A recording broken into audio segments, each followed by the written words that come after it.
Everyone that walks through these doors has been told you might never walk again. And then those individuals come through our program, and it's not what we do. We just open the door and show them what's possible.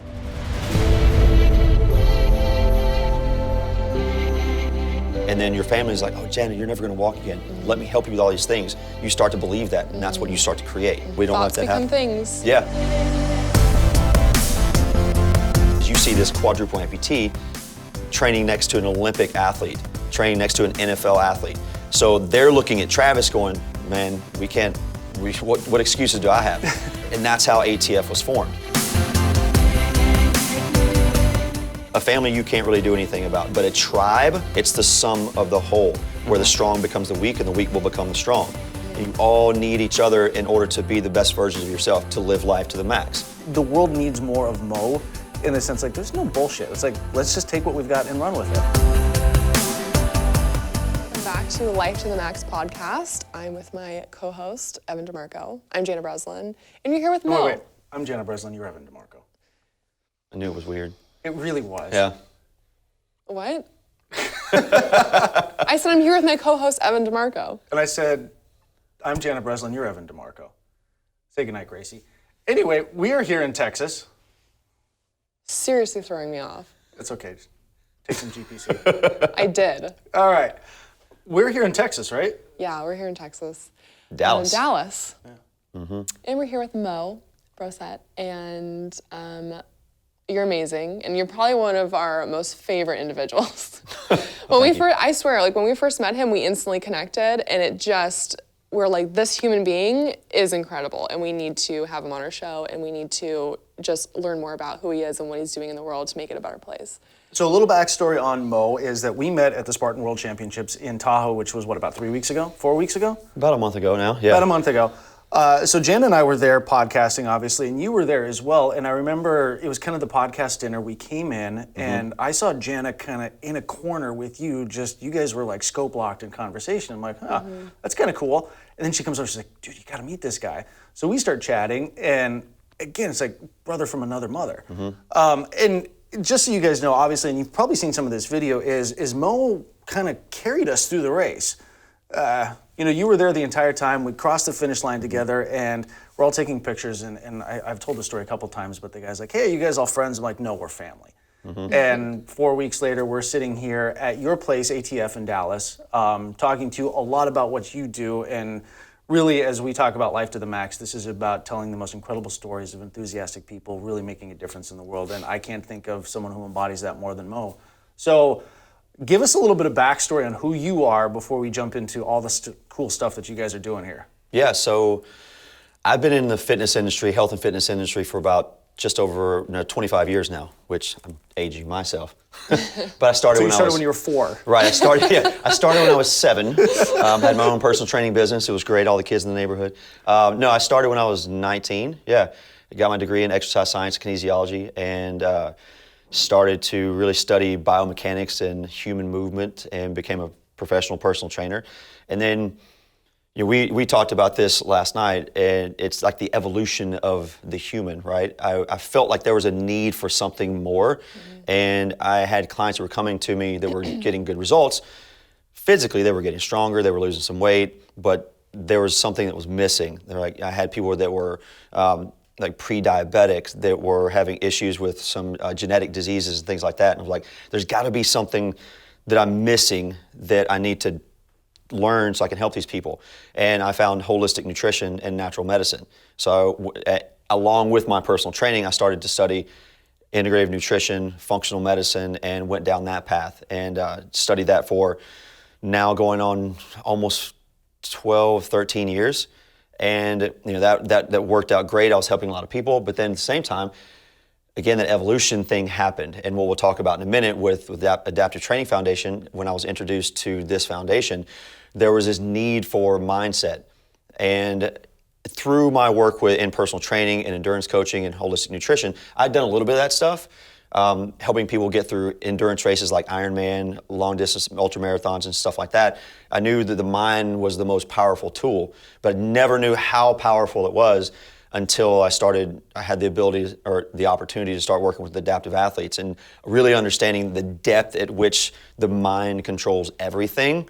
So along with movement as what we need to do on a daily basis to evolve and stay healthy and progress, good nutrition to fuel that, then there's the mindset piece. And then so I started studying psychology, positive psychology, neuroplasticity and neuroscience, and quantum mechanics to really dive into what is between the ears of the human. How it all and connects. yeah, how it all connects, because I heard a great quote that you could have the best workout program in the world, eating the most nutritious, organic, fresh food, but if you're feeding that toxic thoughts, you're just creating a toxic, organic individual.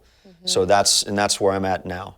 You can only be so healthy when you're only focusing on the physical aspect and the nutrition. I mean, there's so much more. I think that's a huge component that people miss out on and they don't understand completely. Well, prior It's to massive. you guys joining us, we were looking at pictures of snowflakes, and you were talking about how snowflakes are formed in the fractal patterns and how unique and individual those are. But right before that, we were talking about the water experiment in Japan, and we've talked about this a little bit on the show. Is taking tap water and literally breaking it into two separate groups. In one group, that water, people would come in and they'd talk, they'd love the water. We love you. They'd praise the water. And the other group, they'd come in and they'd yell at the water, like, screw you, all this. Right. And then they would look microscopically at the molecular patterns of this, and you could see what that does. So that's water, and our body's 90% I know, water. aren't we like 90% Yeah. water? Yeah. So you think of that that internal thought fuels so much of how our fractal patterns, how our molecular structure deals with with our mindset. So obviously you've kind of really encompassed the whole health and wellness journey, everything from the physical to the mental to the nutrition, and now kind of the mindset. So how did you transition from working with everyday John and Sally, at a gym to coming to Adaptive ATF here, where you're working with probably some of the most challenged athletes on the planet? Yeah, so I was actually on a radio show and met our founder, David Vobora, and we just, same thing with us three, we hit it off. And there was this instant connection, and knew that we wanted to do something together. He had just started the foundation not too long prior to our meeting, and he knew that I was a coach, did nutrition, was an endurance athlete and a coach, and he actually had a guy come through the program that was an Army gunner, that he was on top of the truck with a big machine gun, and an RPG came in. He shielded himself from it, and it blew up on him, blowing off most of his left hand. He lost his left eye, deaf in his left side, and he was like, I got this guy, he's blind in one eye, deaf, missing his left hand, and wants to do an Ironman. Can you help? I was like, yes, let's do this. And I didn't know what to expect, but I was fully ready to do whatever I could, because I was like, man, I'm going to get this guy. I'm going to do everything I can in my power to get this guy across the finish line of an Ironman. And I walk in, and he's 5'11" and like 190 pounds with 7% body fat. I'm like, you're going to be just fine. But My work is done. Yeah, I'm good here. Swim first, bike, then run. I'll see you later. But checks payable Yeah, too. we're good. So, but now, literally the moment that I walked into the building, it was something special. And it's not the facility that you guys are in right now. It's a small space downtown Dallas. But still, like, you see these people, and number one, there's no feeling sorry for people. There's no, there's empathy, but there's not sympathy along with that, right? And you see these guys, they're just getting after it. And I can't explain it other than the feeling of when I walked in that building, I felt like that's where I belonged and where I needed to be. Regardless of how tired I was, what was going on, the moment I walked through the doors, it all faded away. And I was just engulfed in that process.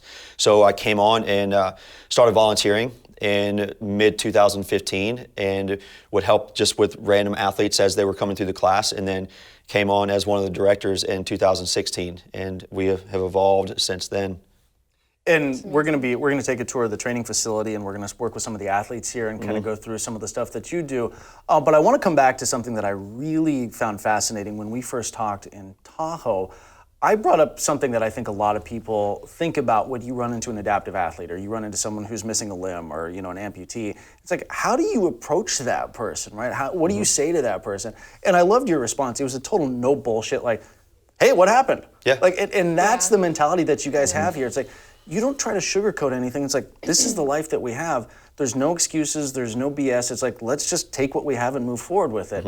And I think the world needs more of Mo in the sense, like, there's no bullshit. It's like, let's just take what we've got and run with it. Right. So, And I said this last night too. There's so much love here, but no coddling. Right. We're still pushing each other to be the best version, and no excuses, no BS. We get it done, and we're gonna find a way. Yeah.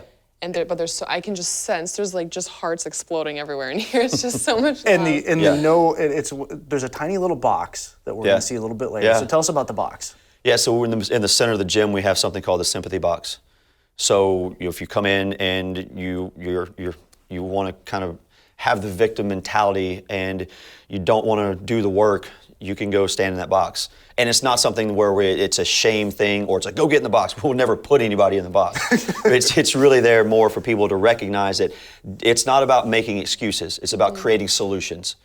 So whatever you can do that day, whatever it is, if you can just come in and literally sit in one position, breathe and work on your mind, that is absolutely great. And that's what you should do today. But don't make an excuse of what you can't do. Let's find out what you can do. And that's what the sympathy box is for. And the beauty of the sympathy box, what I saw, and I don't know if you guys thought of this, is it's so small in comparison to the footprint of this place. Yeah. It's like the sympathy for this place is tiny in comparison to the potential that you guys bring out of these athletes. Right. Yeah. So transitioning into that, you guys work a lot with military. So how did that happen? How did you kind of go from just adaptive athletes and now you're really working hard with military, and what does that mean to you guys being here in Texas? Well, it actually started with military. So David, our founder, he was running something before it was Adaptive Training Foundation. It was called the Performance Vault.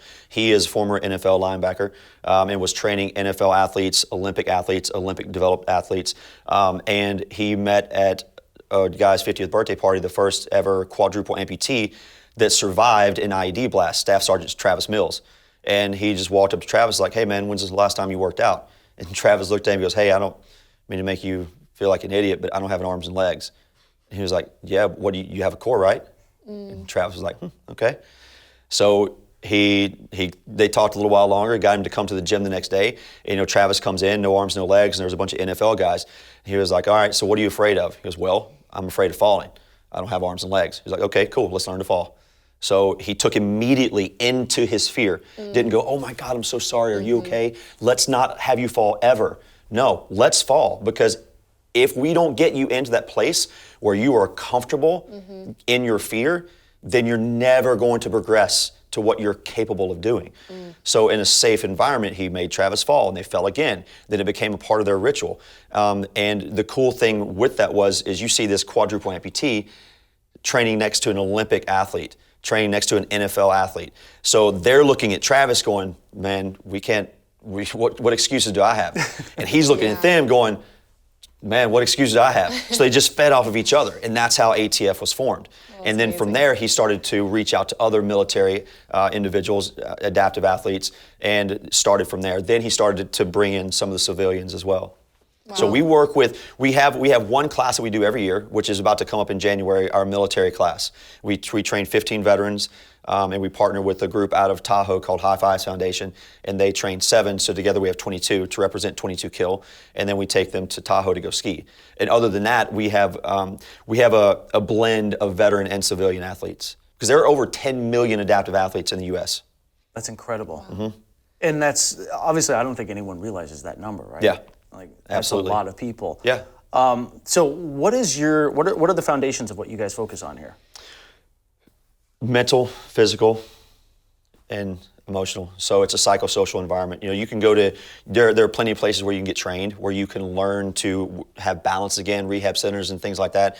But we really focus on the psychosocial and the tribe mentality, because together we can form this unit in this bond that no matter where you are in the world, what time of day it is, you can reach out for support. You have people that will call you out on your stuff when you need to. If you need to be, if you're in the sympathy box, we will listen, but then we'll help create a way out of that. So what makes us unique is that and how we do it.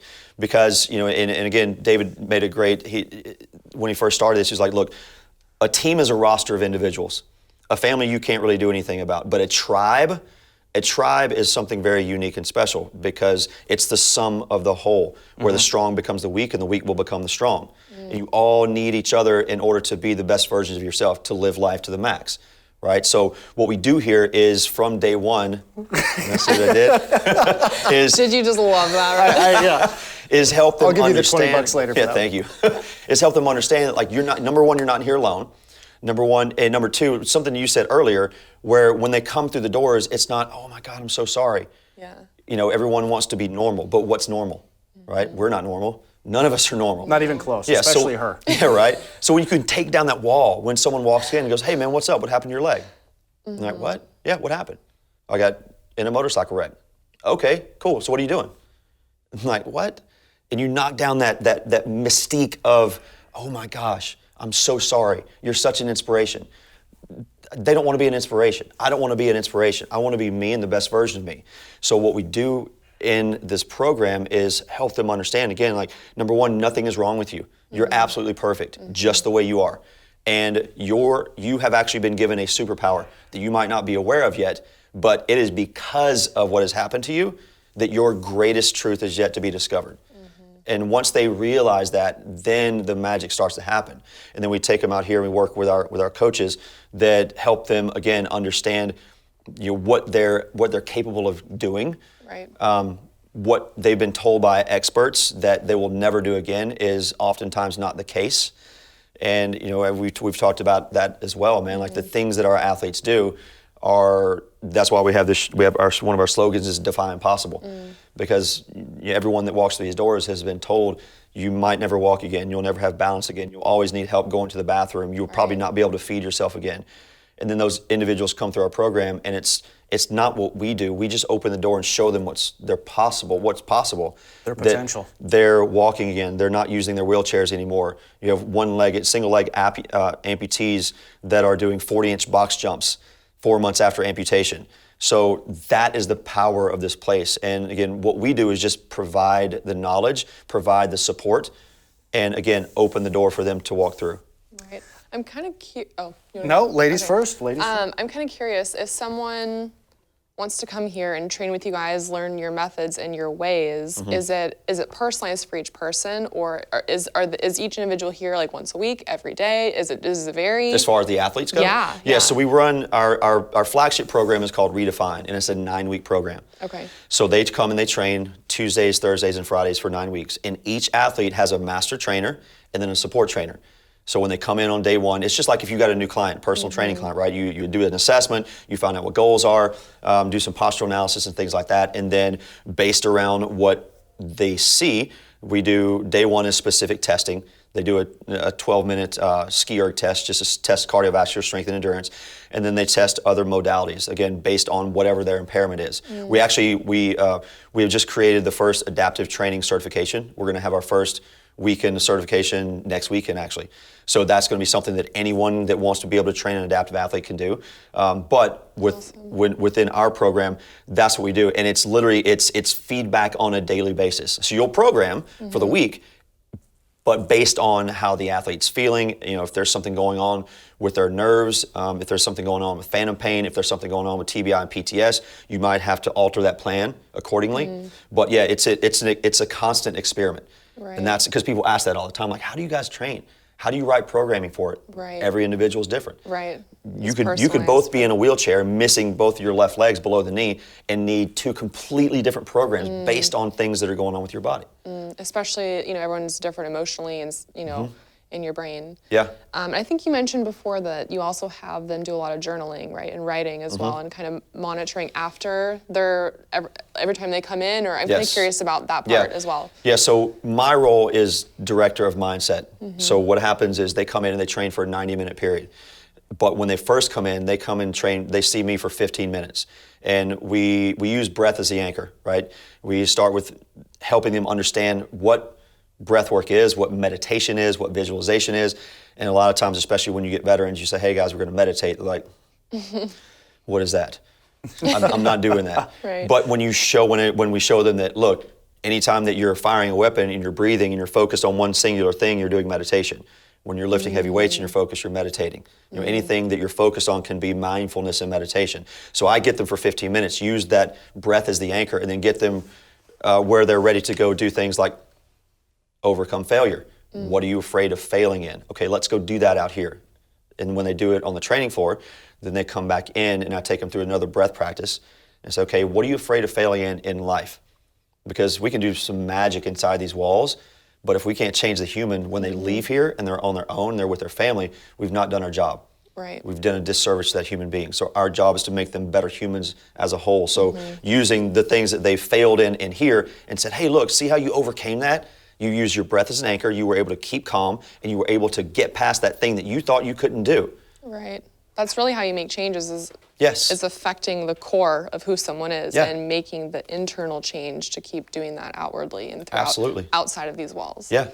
That's Yeah. amazing. So that's what we do with it. I keep looking at your shirt, and it reminds me of a quote that really kind of, I think, embodies you. And it's a man standing on a cliff, and he thinks he thinks he can fly, but is afraid to jump. And a poor friend pushes him. A good friend jumps with him. And we talk a lot about what you guys do here, but you are always on the road, always running races, always doing things. And it seems like you're that good friend that's not just getting people, where they need to be here, but you're taking people by the hand and saying, hey, let's go run this race. Let's do, Yeah. do this. Literally. I met him 24 hours before the friggin' Spartan race Yeah. and like coaching me through the whole damn thing. And I was like, gosh, I'm so thankful for this guy. Yeah.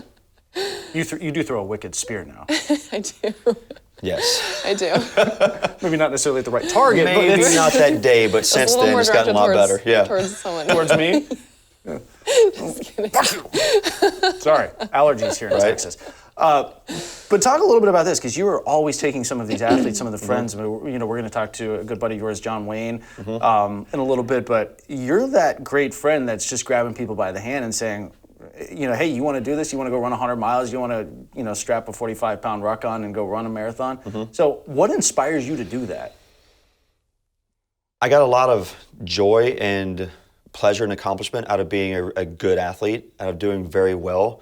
But when I started to help other people through the process and seeing the joy of accomplishment when they do their first obstacle course race, when they do their first half marathon or marathon, and I'm actually able to be there with that human and take them through that experience so that they can love it and enjoy it and appreciate it and want to do it more, that's what fills my cup. That is, like, I love to race fast and do well and hopefully win, but I love helping people more. That's what fuels me. And You have a competitive side, but that's more Absolutely. That's more fulfilling yes, for you. yeah, I love the competitive nature of it, but I love more the experience because it's about the journey. You know what I mean? If I get to the destination of a podium, what did I learn along the way?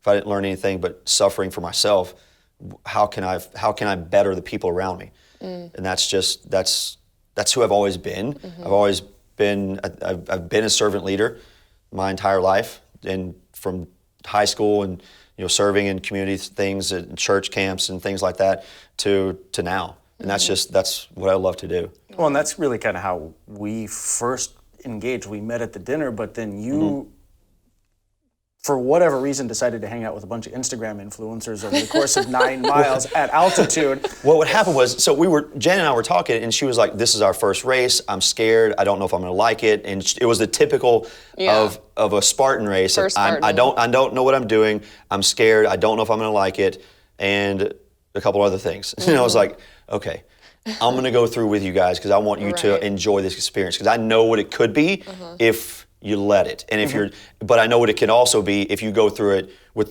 the wrong mindset. So that's Right. why I was like, I can't, and I wasn't going to race it. I wasn't even going to do it because I had a knot in my I remember calf. that. You weren't even supposed to do it. So I wasn't even going to do it, and I was like, okay, I'm going to go do it with you guys and help you guys through it. So that's how that it worked became out. to And be. it was a blast. Yeah. Even though it was freaking cold. It was freezing. So I have a question more about visualization and meditation. That's something I've always been very interested in, and I've tried to meditate before and do that. I want to know, but maybe our listeners would want to know, but maybe first steps on how to visualize, how to do visualization, and what tips or anything that you can suggest for people who are interested and think it could maybe benefit them, which it sounds like it could benefit everyone. Oh yeah, everyone needs to do it. So number one, don't try. Just let it be. That's the hardest thing. Is visualization different? It's different than meditation. Two separate things? Yeah, meditation is really more just being present. It's Right. about being present with where you are, who you are in this space and time. All we're trying to do with meditation is increase the space between thoughts. Because I did the same thing. The first time I tried to meditate, I was laying on a hotel floor with my feet up a wall, like, what am I doing? And I got like 30 seconds in, I started thinking, like, what am I supposed to be thinking about? Is this right? Is this wrong? What's going on here? And then I just got frustrated like 2 minutes in and stopped. But that's it. But when I started listening to, I was using an app called Insight Timer. And it was great because they would say, when a thought comes through, that's natural. Don't try to block it out because that's what we do. We're trying to be present and then we think of something like, oh, I'm doing it wrong.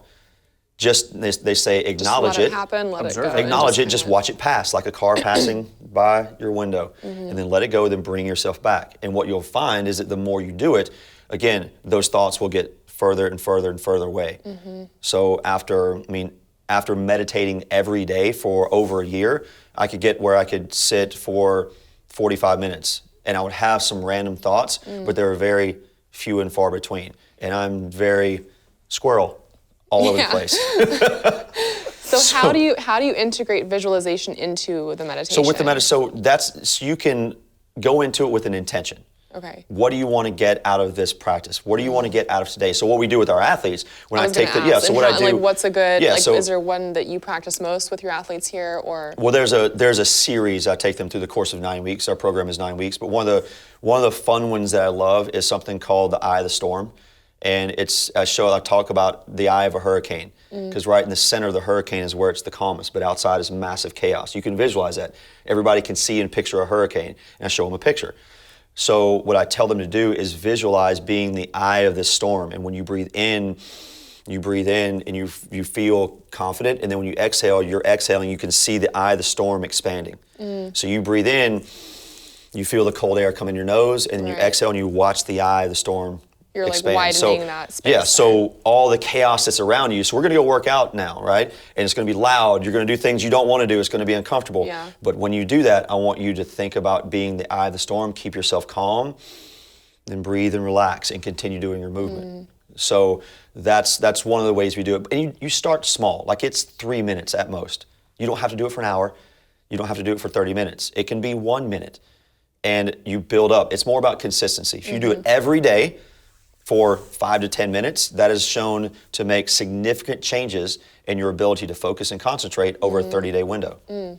wow, that's amazing. And interesting, what we've seen is that meditation, even 5 to 10 minutes a day, has the same impact as some pharmaceuticals as far as lowering C-reactive protein, homocysteine, Absolutely. stress markers, cholesterol. So it's like Even I was gonna ask about breath work as well, because my first experience with deep breath work was at the XPT retreat in Costa Rica that we did, and that was almost like a psychedelic experience. Like With that holotropic quick breathing, like Yeah. very Yeah. like Wim Hof kind of method, I guess. And is that what you guys practice here a little bit? So before we work out, we do. So I'll Okay. get them into that sympathetic nervous system state to get them ready to move and hyper-oxygenate the body, but not so much where it's not like a 10-minute protocol. It's, Okay. again, like 90 seconds, and then we'll Okay. build it up through the course of 9 weeks. But it's really, we do that before to get them started. And then after we go into more box breathing, parasympathetic nervous system, and just inhale for 4 seconds, hold 4 seconds, exhale 4 seconds, hold 4 seconds. So it's the shape of a box. And then I encourage them as I lead them into the guided meditation to just let your breath be what it is. If you want to increase, if you want to hold longer, whatever feels good, whatever is comfortable, just don't force it. Because XPT is something special. Like that's a unique, like Yeah. the holotropic Wim Hof breath is very specific. Right. And that's one of the other things I learned when I first started doing meditation is that you'll get centered with breath. So you'll start with breathing, you'll start with focused on the inhale, maybe a hold and the exhale, and then you go into the visualization or the guided part where you're just listening and observing, and you just let your breath be what it is. You don't try to focus on it, just let it be. And that's another kind of barrier of entry I think people have is like, I don't know how to breathe. Just breathe. That's one thing I you've did been doing learn. it your whole life. Yeah. Right, that's one thing I have Yeah. learned through that retreat was most of us breathe improperly, not through your diaphragm, and it's like we're all lung and chest breathers, Yeah. and you can't get into that parasympathetic state when you're constantly chest breathing and Yeah. not going into your diaphragm and really keeping yourself centered in that way. Which that was something I took away from that. Now, this is kind of cool, and I think our listeners are going to love this, is that you are going to be joining us in Costa Rica in Yes. June for the first Life to the Max retreat. And obviously, there's going to be a ton of information on the website about this. But we are excited to have Mo come down and be our breathwork coach, as well as kind of coaching on a lot of different things that we're talking about here. So not only are you going to get to hear about this, but for those of you who decide that you want to be a part of that event, come down to Costa Rica and you get all the breath work you want with Mo. I'm stoked. I've Costa been Rica. wanting to like learn more about how you do all this stuff, so I'm stoked. Yeah, it's a fun Come do it with process, us. man. It'll It's be great. yeah, meditation and mindfulness you have to do this. Like that, if you are trying to better yourself and you're not focused on this part, you're missing the key to the puzzle. So Well, and we that's- talked about that last. Oh, I'm sorry, go ahead. Sorry. That's one You thing. keep talking over me today. That's one thing I was going to ask is back to this 9-week program. I want to hear from you how monumental are these changes you're seeing in these individuals over 9 weeks? Like from when they walk in to the day that they graduate. I mean, it's probably just monumental. It's huge. And we started we have a graduation at the end. And it's a celebration of the athletes and telling their stories, some highlights of things they've accomplished over the 9 weeks, where they started, where they're going from here. And we now have it where we do it on, I think it's Facebook Live, so you can go and watch our athletes talk about their story. But that's the graduation part of it is very special because people like you guys that don't get to see the course of the 9 weeks, you get to hear the story of, again, one of our guys, Kelly Woods, who lost his leg in a motorcycle wreck this past July 10th, and 4 months later does a 40-inch box jump.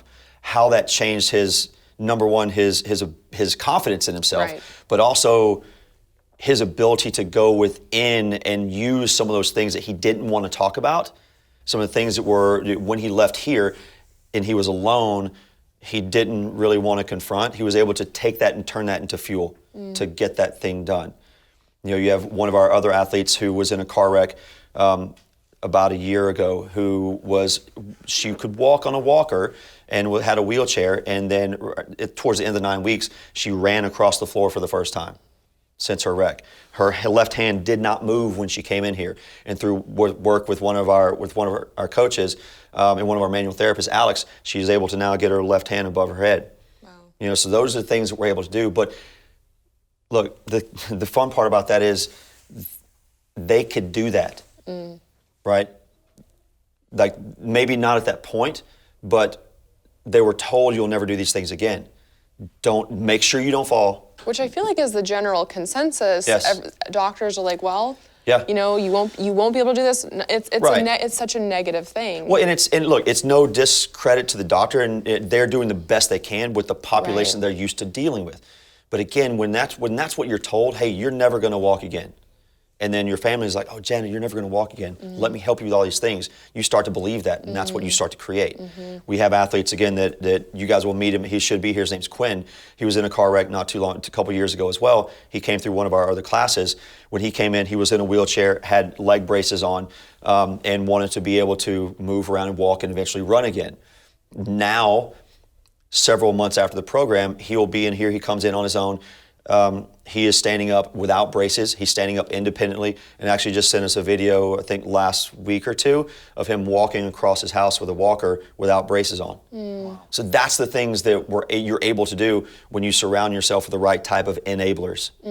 So those are some of the impossible things that are done here. We have athletes Right. that stop Parkinson's tremors. We have athletes that have learned to shut down epileptic seizures through breath work and visualization and specific movement patterns. So, Right. We don't believe in the word impossible. We can't grow your legs back yet, but Next week. yeah, everything else Working on it. is on the table because with the mindset side of this thing, man, what I say when I'm working with them in my little meditation yurt, what we preach them every day is We would rather you try your damnedest for the next 15, 20 years every day and exhaust every available avenue and effort and get 20 years down the road and go, man, I gave it everything I had and here's where I am and I'm happy. Versus believe what you've been told and just succumb to that and never try. And then when you see somebody doing that thing that you were told you would never be doing again, and they've got the same impairment, not disability, you're like, damn, I wonder what could have happened if I'd have tried that. And we don't Thoughts let that become happen. things. Yeah, right. And that's Mark Twain said at the end of your days, you're more likely to regret the things you didn't do than the things that you did. Yeah. And I mean, really that embodies life to the max. That's what we're trying to inspire people to do. And whether that's take that first step to start a health and wellness journey, whether that's doing what you guys are doing, it's defy impossible. And our belief here, I think one of the reasons that we all resonate so well together is that impossible's not even a word in my vocabulary. No. Like it hasn't been done yet. Right. And you said whether it's growing legs back or 40-inch box jumps or any of these things, we want to give people the tools to inspire a life less ordinary. And you obviously do that every single day here. So this is kind of an interesting model here. You talked about the adaptive coaching program that's going online, but we want to ask our magic wand question, and that's wait, before we wrap up, I have another question. Okay. Okay, so like, What was up with the? I don't know. Don't like. What are you, a T-Rex? something like that. Sometimes. Okay. Well, I know last night we talked about fascia and how emotions and trauma can get stuck in fascia. Yeah. And how you guys also, and I just want to know more about like the sciencey stuff behind that, because I know you know some stuff, and I know you obviously see some stuff here and like know some things as That's well. fascia, not Austin Powers' Dutch brother's word for father. What was it? Fascia. So Fascia. I know fascia is the connective tissue that connects your muscles to your bones, and it kind of It holds the muscles in shape. Yeah, if you didn't have fascia, we'd kind of be. We'd be jello. Yeah, Yeah. we would be on the floor. So Yeah, we'd be like in Wall-E. case you guys don't know, that's what fascia is. So I want to know more about how these traumas and emotions can get stuck in the fascia and how you guys work through that as well. I know you guys work with manual, like physical therapists. So Yeah. So our two manual therapists, Gina and Alex, and they're probably the smartest human beings that I've come across in a long, long time. And Gina specifically, she spent the summer in Germany studying fascia and working on creating one of the first ever body fascial lines. So what we've learned over the years is that, yes, we store memories in our brain, but we also store memories and trauma and events in our fascia, which can translate into tightnesses and imbalances. It's like, oh man, my neck hurts. It's just tight here. I don't know why. Right. Well, there's usually a trauma that's associated with that we don't recognize. and Or this you're just happens sitting to like I am everyone. right now. Right, yeah, exactly. Right. Yeah. Like Tight this happens spinal to erectors. everyone. This Like I happens to know I everyone. get body work done, Yeah. and fascia is a huge part of how I feel better. Yeah, absolutely. After. Fascial So- release, yes. Yep. So we can store these traumas in there. So Gina and Alex do this really unique thing called somato-emotional release, where they take an athlete and they'll lay them down on a mat, and it's probably about a 2-hour process. They take them into that sympathetic holotropic breathing state. So what happens is you have these traumas that are locked in your fascia. So if you are in the military and you were blown up by an IED or a rocket or something like that, you fell, whatever the case may be, or civilian, like we talked about, one of our athletes that was in a motorcycle wreck. Right. Our bodies want to do a movement pattern. And a lot of times as you're getting blown up or thrown through a vehicle, you get stuck in this pattern and you can't complete the movement. So the body will remember that and it holds on to that, and also holds on to emotion and physical trauma. And that's where a lot of the imbalances come in and the tightnesses come in. So they take them through this somato release where they take them into the breathing process and get them into this sympathetic state, and then they go back into that event. And through that and through some other specific things that they work with and they talk with and visualize, they're able to go back into that trauma with a different outcome. So some of our athletes have increased range of motion in their otherwise almost non-working limbs. One of our athletes, the one I was telling you about, she was in a motorcycle wreck with her husband. She survived, lost her left leg above the knee. He did not survive. She wanted to go back and recall as much as she could of that incident because she couldn't.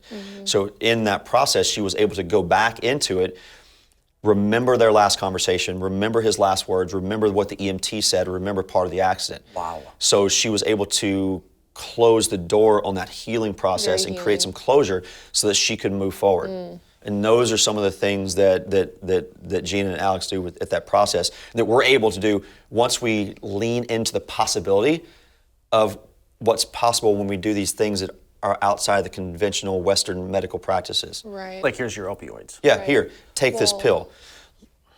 That's why what I feel like I'm learning throughout just getting older now is that emotions definitely hide themselves in your body in certain areas. 100%. And I mean, it could sound a little woo-woo or whatever, but it's very real. Like, it is a very real thing. The easiest way to demystify that whole thing and take the woo out of it, 100% of people that you know and I know that get stressed out, where do they get tight? Yeah. You didn't move. You didn't do anything wrong. Why Right. is your neck tight? Why are your Right. shoulders tight? Because you're Right. holding everything in. Right. Yeah. Well, and we can take that one step further, and we talked about this last night, is we're all just energy, right? Mm-hmm. And this is not one of those woo-woo type of things. I mean, this is science. And, Yeah. and part of what we do here is we debunk a lot of the kind of mysticism and focus on the science, and we're just pure energy. So Yeah. if your thoughts are negative and those are vibrating down through your body, and we're just vibrational energy, manifested in this form, how is that manifesting? Yeah. So it's, it all starts here. Exactly. Stage one is you got Yeah. to get this right before you can get the rest of this right. All I know is we all got a lot of work to do. Oh, yeah. Like, there's a lot. Yeah, it's an evolution. Every day. That's what we talked about last night, man. Life is an evolution. We're going to be evolving if you allow it to the day we die, and that's the cool thing about it. Right. If you just allow it to happen and get around the right type of people and literally feel the energy, and when you feel the connection, go with it. Yeah. Yeah. Well, and I want to challenge people too, because we talk about this. This is the same thing that you guys experience, the same thing that you and I experience. Is like, when you feel that energy, embrace that. Don't be afraid to go up to someone and be like, dude, I love your energy. That's Yeah. literally how we met. Where we were literally, like, we're at this dinner and we didn't even meet or anything, and Yeah. we're just getting food, and I look up and I see Mo, I'm like, I need to talk to him. I feel like I feel like I know you, but I don't know you.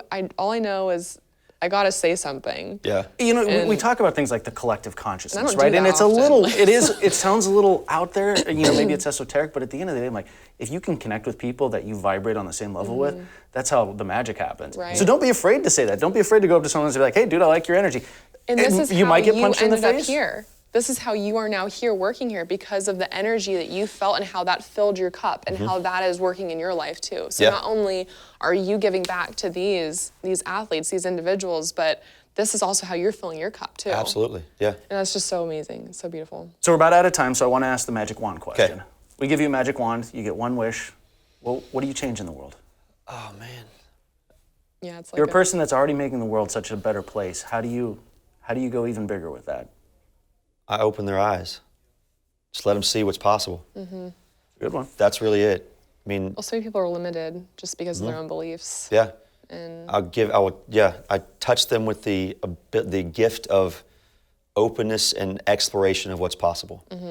Getting out of the box. it's a good one, actually. It's That is a probably good one one. of my new favorite ones. I like that. Yeah. All right, so then the second question is, how do people find you? And you obviously do a lot of motivational speaking outside of this. So how do people get in contact with you? How do people connect with the center? And if someone wants to come work with you guys, can they do that? Yeah, so Adaptive Training Foundation, you can go to adaptivetrainingfoundation.org. And we'll put all this in the show Yeah, notes. put that in the show notes. You can donate there. You can come in and you can come see our foundation. So we do a big community workout every Friday with our class and our current class and our alumni athletes, which you guys will see today. We invite people to come in there. We do every Friday, the first Friday of every month, we do something called the Sweatiest Hour, where we lead a station-based workout, and it's 12 teams of 8, and everyone's partnered up with an adaptive athlete. We take them through a big boot camp style workout, so you can come in and work with our athletes in that way. But AdaptiveTrainingFoundation.org is the best way to start the ball rolling. If you are an adaptive athlete, you can submit your application, and we will reach out to you and go through an interview process to see if you are ready for our program at that point in time. And the other cool thing is our athletes don't pay a dime once they're here. I was gonna ask how that works, If they're out of state or out of country, we've had 2 out-of-country athletes now. We pay for their housing. We provide 3 meals a week for them. They're responsible for the food. They're responsible for transportation to and from the gym. But the program, from the time they get here, for the rest of their lives, is free, all through donations, Wow. private donations, corporate donations. So any bit, incredible. yeah. So if you're watching this, you want to give, please give. That's how we run. That's how we function. That's how we're able to do what we do. So. Yes, Yeah. and we appreciate that call to action. And of course, Jan and I are all about calls to action. So make sure, go check this out. We'll put it in the show notes. Give, skip your Starbucks for a week and, give to this kind of incredible cause. Yeah. These are the ripple effects that we want to see in the world. Very transformational stuff. It's very powerful, and it's important that people have it. So. Sadly, we are out of time, but we're going to go work out. Yes. And we've got a lot more stuff coming with Mo here at ATF. So again, everybody, thanks again for joining in at Life to the Max podcast. I'm Jana Breslin with Evan DeMarco. I'm going to get that right one of these days. Make sure to follow us on iTunes or wherever you download your podcast. This will also be on YouTube and our website, lifetothemaxpodcast.com. And until next time. Bye, guys.